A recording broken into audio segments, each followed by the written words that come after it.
بسم اللہ الرحمن الرحیم وَقَضَيْنَا إِلَى بَنِي إِسْرَائِيلَ فِي الْكِتَابِ لَتُفْسِدُنَّ فِي الْأَرْضِ مَرَّتَيْنِ وَلَتَعْلُنَّ عُلُوًّا كَبِيرًا۔ اور ہم نے بنی اسرائیل کو کتاب میں یہ بتا دیا تھا کہ تم 2 مرتبہ زمین میں ضرور فساد کرو گے اور بڑی بلندی تک پہنچو گے۔ فَإِذَا جَاءَ وَعْدُ أُولَاهُمَا بَعَثْنَا عَلَيْكُمْ عِبَادًا لَنَا أُولِي بَأْسٍ شَدِيدٍ فَجَاسُوا خِلَالَ الدِّيَارِ وَكَانَ وَعْدًا مَفْعُولًا۔ سو جب ان دونوں میں پہلی مرتبہ کی میعاد کا وقت آئے گا تو ہم تم پر اپنے ایسے بندے بھیج دیں گے جو سخت لڑائی لڑنے والے ہوں گے، پھر وہ گھروں کے اندر گھس پڑیں گے اور یہ وعدہ ہے جو پورا ہو کر رہے گا۔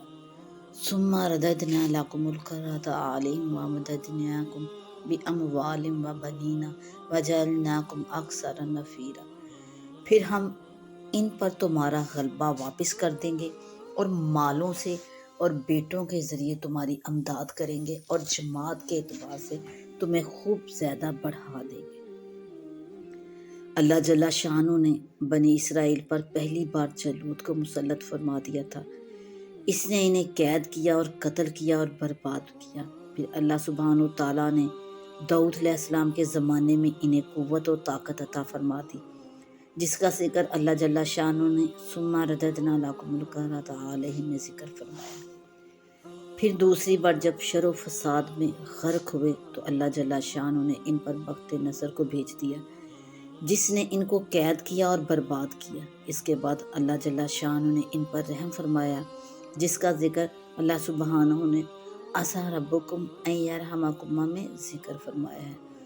اللہ جل شانہ نے پھر ان پر رحمت فرمائی، لیکن ان لوگوں نے برائی کو اختیار کیا اور نافرمانیوں میں لگ گئے۔ اللہ تعالیٰ نے ان پر اپنا عذاب بھیج دیا۔ یہ حضرت صلی اللہ علیہ وآلہ وسلم کے زمانے نبوت سے پہلے کے واقعات ہیں۔ پھر اللہ جل شانہ نے بنی اسرائیل پر اہل عرب کو مسلط فرما دیا۔ سورہ انفال میں اللہ جل شانہ نے ارشاد فرمایا، وَإِذْ رَبُّكَ لَيَبْعَثَنَّ عَلَيْهِمْ إِلَى يَوْمِ الْقِيَامَةِ مَن يَسُومُهُمْ سُوءَ الْعَذَابِ۔ اور جب آپ کے رب نے یہ بات بتا دی کہ وہ ان پر قیامت تک ایسے لوگوں کو بھیجتا رہے گا جو انہیں بری تکلیف پہنچاتے رہیں گے، لہٰذا یہودی قیامت تک عذاب میں ہیں، اس کا یہ معنی نہیں کہ ہر دن، ہر رات اور ہر سال تکلیف میں رہیں گے۔ مطلب یہ ہے کہ وقتاً فوقتاً ان پر دشمن مسلط ہوتے رہیں گے۔ ان احسنتم احسنتم لانفسکم وان اسأتم فلہا فاذا جاء وعد الآخرۃ لیسوءوا وجوہکم ولیدخلوا المسجد کما دخلوہ اول مرۃ ولیتبروا ما علوا تتبیرا۔ اور اگر تم اچھے کام کرو گے تو اپنی جانوں کے لیے اچھا کرو گے، اور اگر برے کام کرو گے تو تمہاری جانوں کے لیے ہوں گے۔ جب دوسری مرتبہ میعاد کا وقت آئے گا تاکہ وہ تمہارے منہ کو بگاڑ دیں، تاکہ وہ مسجد میں داخل ہو جائیں جیسا کہ اس میں پہلی بار داخل ہوئے تھے، اور تاکہ وہ ان سب کو ہلاک کر ڈالیں جو ان کے قابو میں آ جائیں۔ وَلْيَدْخُلُوا الْمَسْجِدَ كَمَا دَخَلُوا أَوَّلَ مَرَّةٍ میں بتایا اللہ جل شانہ نے کہ جو لوگ 2 مرتبہ یہودیوں کو قتل کر دیں گے، دونوں مرتبہ مسجد بیت المقدس میں داخل ہوں گے۔ تو ایسا ہی ہوا۔ وَلِيُتَبِّرَ مَا عَلَوْا تَتْبِيرًا، اس میں یہ بتایا کہ وہ دوسری بار بھی بنی اسرائیل کی قوت اور طاقت اور حکومت کو برباد کر کے چھوڑیں گے۔ ان احسنتم احسنتم لانفسکم وان اسأتم فلہا وان عدتم عدنا میں اللہ جل شانہ نے یہ بتا دیا کہ اچھے کام کرو گے تو اس کا اچھا پھل ملے گا، اور سزا ملنے کے بعد پھر برے کاموں میں لگو گے تو پھر عذاب کا منہ دیکھنا پڑے گا۔ بنی اسرائیل پر جو پہلی بار تباہی آئی وہ حضرت موسیٰ علیہ السلام کی شریعت کی مخالفت کی وجہ سے تھی، اور دوسری بار حضرت عیسیٰ علیہ السلام کی مخالفت کی وجہ سے تھی۔ پھر جب حضرت صلی اللہ علیہ وآلہ وسلم کا زمانہ نبوت ہوا تو یہودیوں نے آپ کی مخالفت کی، آپ کی نبوت اور رسالت کا انکار کیا، لہٰذا جلا وطن ہوئے اور ذلیل و خوار ہوئے۔ مسلمانوں کے لیے بنی اسرائیل اور دیگر اقوام ماضیہ کے احوال سراپے عبرت ہیں۔ گزشتہ قوموں نے مدعی اسلام ہوتے ہوئے اللہ تعالیٰ کی نافرمانیاں کی، ان پر عذاب آئے اور دشمنوں نے بھی حملے کیے اور تباہ و برباد کیا۔ امت محمدیہ بھی تکوینی قوانین سے مستثنیٰ نہیں ہے، ان کے ملک میں بھی چھینے جاتے رہے ہیں اور دشمنوں کے ہاتھوں تباہی آتی رہی ہے۔ اسپین کا واقعہ سب کو معلوم ہے، بغداد کی تباہی بھی تاریخ میں ذکر ہے۔ کئی سو سال کی حکومت جو ہندوستان میں قائم تھی، اس کا بھی علم ہے۔ دوسرے براعظم کی کافر قوم یعنی فرنگیوں نے آ کر ہندوستان پر قبضہ کر لیا۔ لال قلعہ اور دلی میں کیا ہوا، بادشاہ کا کیا حال بنا، جاننے والے اچھی طرح جانتے ہیں۔ بادشاہ کو گرفتار کیا گیا اور نظر بند کر دیا گیا، پھر وہیں اس کی موت ہوئی۔ سب باتیں جانتے ہوئے مسلمان اب بھی ہوش میں نہیں، گناہوں میں اور رنگ رلیوں میں اوقات گزارتے ہیں۔ اصحاب اقتدار دشمنوں کے سایوں میں جیتے ہیں، نہ دین قائم کرتے ہیں نہ دین قائم ہونے دیتے ہیں۔ اللہ جل شانہ ہم سب مسلمانوں کو اپنے اور اپنے حبیب حضرت محمد مصطفیٰ صلی اللہ علیہ وآلہ وسلم کے راستے، پسندیدہ اور محبوب راستے پر چلنے کی توفیق عطا فرمائے۔ عسیٰ ربکم ان یرحمکم وان عدتم عدنا وجعلنا جہنم للکافرین حصیرا۔ قریب ہے کہ تمہارا رب تم پر رحم فرمائے، اور اگر تم پھر وہی کام کرو گے تو ہم بھی وہی معاملہ کریں گے جو پہلے تمہارے ساتھ کیا، اور ہم نے جہنم کو کافروں کا جیل خانہ بنا دیا۔ آخر میں اللہ جل شانہ نے ارشاد فرمایا وَجَعَلْنَا جَهَنَّمَ لِلْكَافِرِينَ حَصِيرًا، اور ہم نے جہنم کو کافروں کے لیے حصیر بنا دیا۔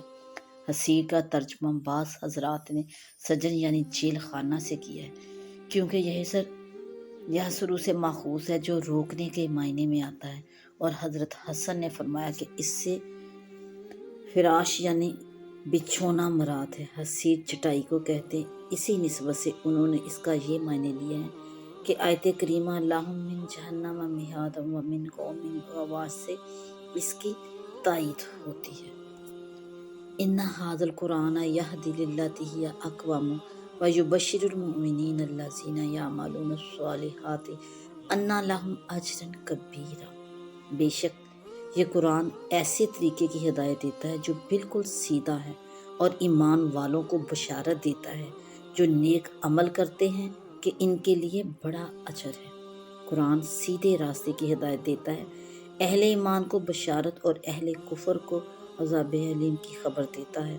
ان دونوں آیتوں میں اول تو اللہ جل شانہ نے یہ بتایا کہ قرآن جو راستہ بتاتا ہے وہ بالکل سیدھا راستہ ہے، اس میں کوئی ٹیڑھا پن نہیں، خیر ہی خیر ہے دنیا میں اور آخرت میں۔ اس کے ذریعے اللہ تعالیٰ کی رضا حاصل ہوتی ہے، اللہ تعالیٰ کے انعامات ملتے ہیں۔ اہل ایمان جو نیک اعمال کرتے ہیں، قرآن مجید انہیں خوشخبری دیتا ہے کہ موت کے بعد تمہارے لیے خیر ہی خیر ہے، بہت بڑا اجر ہے۔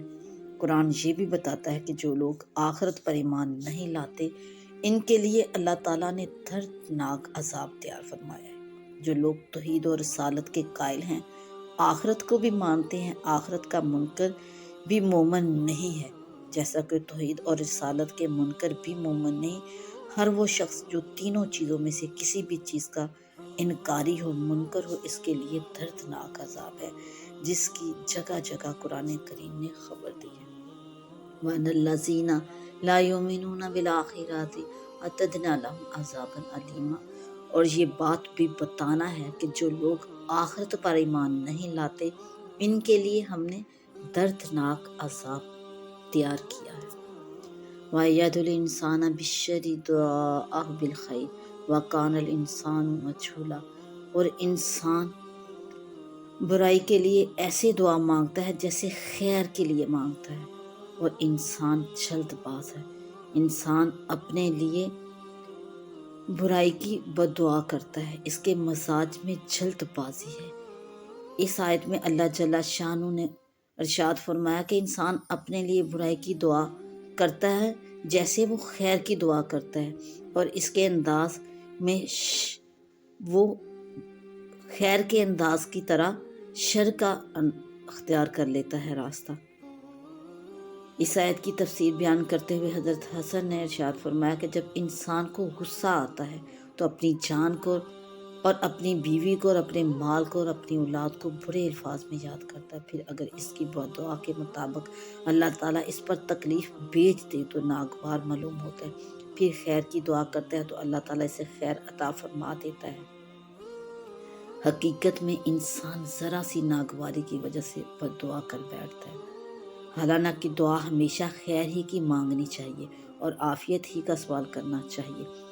آپ صلی اللہ علیہ وآلہ وسلم نے ارشاد فرمایا کہ اپنی جانوں اور اپنی اولاد اور اپنے مالوں کے لیے بد دعا نہ کرو، ایسا نہ ہو کہ تم کسی مقبولیت کی گھڑی میں اللہ جل شانہ سے سوال کر بیٹھو اور وہ تمہاری بد دعا قبول فرما لے۔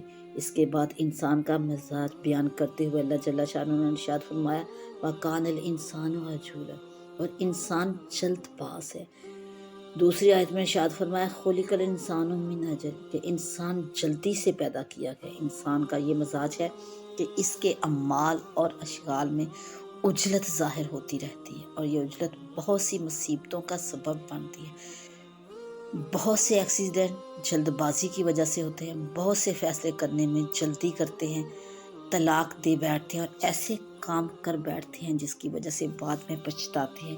اسی لیے آپ صلی اللہ علیہ وآلہ وسلم نے ارشاد فرمایا کہ بربادی اللہ تعالیٰ کی طرف سے ہے اور جلد بازی شیطان کی طرف سے ہے، یعنی ہوتا وہ ہے جو اللہ تعالیٰ کی رضا ہوتی ہے، لیکن تم فیصلے جلد بازی میں شیطان کی شر سے کرتے ہو، شیطان کے بہکاوے میں آ کے کرتے ہو۔ لہٰذا ہر کام سوچ سمجھ کر اطمینان سے ہونا چاہیے، البتہ آخرت کے کاموں میں جلدی کرے، یعنی ان کی طرف آگے بڑھنے میں دیر نہ لگائے، لیکن اس کا مطلب یہ ہے کہ جلد بازی میں آخرت کا کام خراب کر لے، ایسا نہیں۔ آخرت کے کام میں دیر نہ لگائے، جیسے ہی موقع لگے انجام دے اور مشغول ہو جائے۔ اسی کو ساریو الی المغفرۃ من ربکم میں اللہ جل شانہ نے ارشاد فرمایا۔ آخرت کے اعمال میں جلدی کا یہ مطلب نہیں کہ ناقص اعمال ادا کرے، عمل تو پورا ہو لیکن اس کی طرف متوجہ ہونے میں جلدی کرے، جب شروع کرے تو اچھی طرح انجام دے۔ بہت سے لوگ نماز شروع کرتے ہیں تو کھٹاکھٹ تو چل میں آیا کے مطابق رکوع سجدہ ادا کرتے چلے جاتے ہیں، ہر چیز ناقص ادا ہوتی ہے۔ جو شخص امام کے ساتھ نیت باندھے اور پھر امام سے پہلے سر اٹھائے، اس کی جلد بازی کے بارے میں حضرت صلی اللہ علیہ وآلہ وسلم نے ارشاد فرمایا کہ جو شخص امام سے پہلے سر اٹھاتا ہے، کیا وہ اس بات سے نہیں ڈرتا کہ اللہ تعالیٰ اس کے سر کو گدھے کا سر بنا دے، کیونکہ گدھا بے وقوفی میں مشہور ہے۔ اس لیے یہ بات فرمائی جب امام کے سلام کے ساتھ ہی نماز سے نکلنا ہے تو اس سے پہلے رکوع اور سجدہ کرنا بے وقوفی نہیں تو اور کیا ہے۔